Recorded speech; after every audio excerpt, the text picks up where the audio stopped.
Chapitre 21. Lorsqu'ils s'approchèrent de Jérusalem et qu'ils furent arrivés à Bethphagée, vers la montagne des Oliviers, Jésus envoya 2 disciples en leur disant : « Allez au village qui est devant vous. Vous trouverez aussitôt une ânesse attachée et un ânon avec elle. Détachez-les et amenez-les-moi. Si quelqu'un vous dit quelque chose, vous répondrez : le Seigneur en a besoin. Et à l'instant, il les laissera aller. » Or, ceci arriva afin que s'accomplisse ce qui avait été annoncé par le prophète. Dites à la fille de Sion : voici, ton roi vient à toi, plein de douceur, et monté sur un âne, sur un ânon, le petit d'une ânesse. Les disciples allèrent, firent ce que Jésus leur avait ordonné. Ils amenèrent l'ânesse et l'ânon, mirent sur eux leurs vêtements et les firent asseoir dessus. La plupart des gens de la foule étendirent leurs vêtements sur le chemin. D'autres coupèrent des branches d'arbres et en jonchèrent la route. Ceux qui précédaient et ceux qui suivaient Jésus criaient : « Hosanna au fils de David ! Béni soit celui qui vient au nom du Seigneur ! Hosanna dans les lieux très hauts !» Lorsqu'il entra dans Jérusalem, toute la ville fut émue, et l'on disait : « Qui est celui-ci ?» La foule répondait : « C'est Jésus, le prophète, de Nazareth en Galilée. » Jésus entra dans le temple de Dieu. Il chassa tous ceux qui vendaient et qui achetaient dans le temple. Il renversa les tables des changeurs et les sièges des vendeurs de pigeons. Et il leur dit : « Il est écrit : ma maison sera appelée une maison de prière, mais vous, vous en faites une caverne de voleurs. » Des aveugles et des boiteux s'approchèrent de lui dans le temple, et il les guérit. Mais les principaux sacrificateurs et les scribes furent indignés à la vue des choses merveilleuses qu'il avait faites et des enfants qui criaient dans le temple : « Hosanna au fils de David !» Ils lui dirent : « Entends-tu ce qu'ils disent ?» « Oui, leur répondit Jésus. N'avez-vous jamais lu ces paroles ? Tu as tiré des louanges de la bouche des enfants et de ceux qui sont à la mamelle. » Et les ayant laissés, il sortit de la ville pour aller à Béthanie, où il passa la nuit.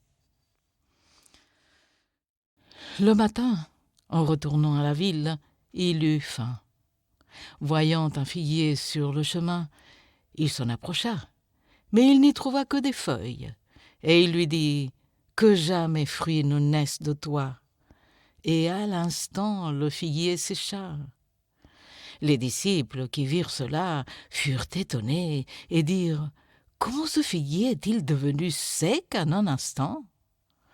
Jésus leur répondit : « Je vous le dis en vérité, si vous aviez de la foi et que vous ne doutiez point, non seulement vous feriez ce qui a été fait à ce figuier, mais quand vous diriez à cette montagne : ôte-toi de là et jette-toi dans la mer, cela se ferait.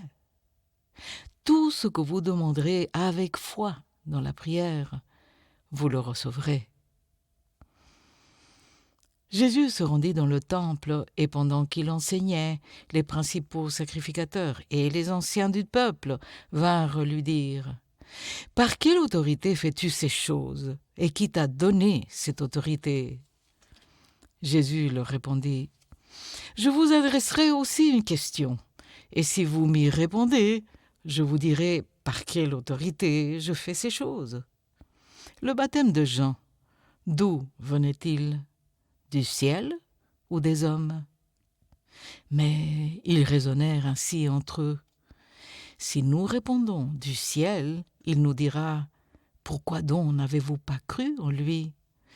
Et si nous répondons des hommes, nous avons à craindre la foule, car tous tiennent Jean pour un prophète. Alors ils répondirent à Jésus : nous, nous savons. Et il leur dit à son tour : moi non plus, je ne vous dirai pas par quelle autorité je fais ces choses. Que vous en semble ? Un homme avait 2 fils. Et s'adressant au premier, il dit « Mon enfant, va travailler aujourd'hui dans ma vigne. » Il répondit « Je ne veux pas. » Ensuite, il se repentit et il alla. S'adressant à l'autre, il dit la même chose.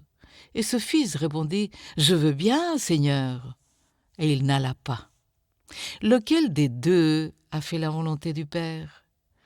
Ils répondirent « Le premier. » Jésus leur dit « Je vous le dis en vérité, les publicains et les prostituées vous devanceront dans le royaume de Dieu, car Jean est venu à vous dans la voie de la justice, et vous n'avez pas cru en lui.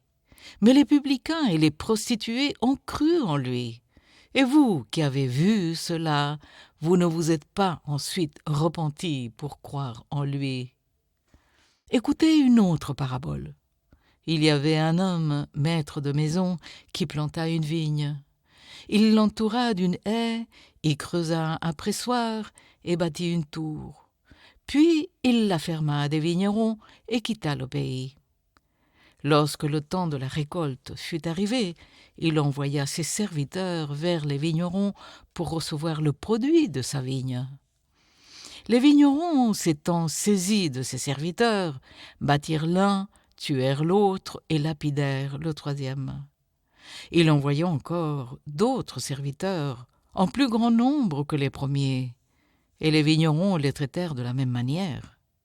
Enfin, il envoya vers eux son fils, en disant « Ils auront du respect pour mon fils. » Mais quand les vignerons virent le fils, ils dirent entre eux « Voici l'héritier, venez, tuons-le et emparons-nous de son héritage. » Et ils se saisirent de lui, le jetèrent hors de la vigne et le tuèrent. Maintenant, lorsque le maître de la vigne viendra, que fera-t-il à ces vignerons? Ils lui répondirent « Il fera périr sans pitié ces misérables, et il affermera la vigne à d'autres vignerons, qui lui en donneront le produit au temps de la récolte. » Jésus leur dit « N'avez-vous jamais lu dans les Écritures la pierre qu'ont rejetée ceux qui bâtissaient est devenue la principale de l'angle? C'est du Seigneur que cela est venu, et c'est un prodige à nos yeux. C'est pourquoi je vous le dis, le royaume de Dieu vous sera enlevé et sera donné à une nation qui en rendra les fruits. Celui qui tombera sur cette pierre s'y brisera, et celui sur qui elle tombera sera écrasé. » Après avoir entendu ces paroles, les principaux sacrificateurs et les pharisiens comprirent que c'était d'eux que Jésus parlait, et ils cherchaient à se saisir de lui. Mais ils craignaient la foule, parce qu'elle le tenait pour un prophète.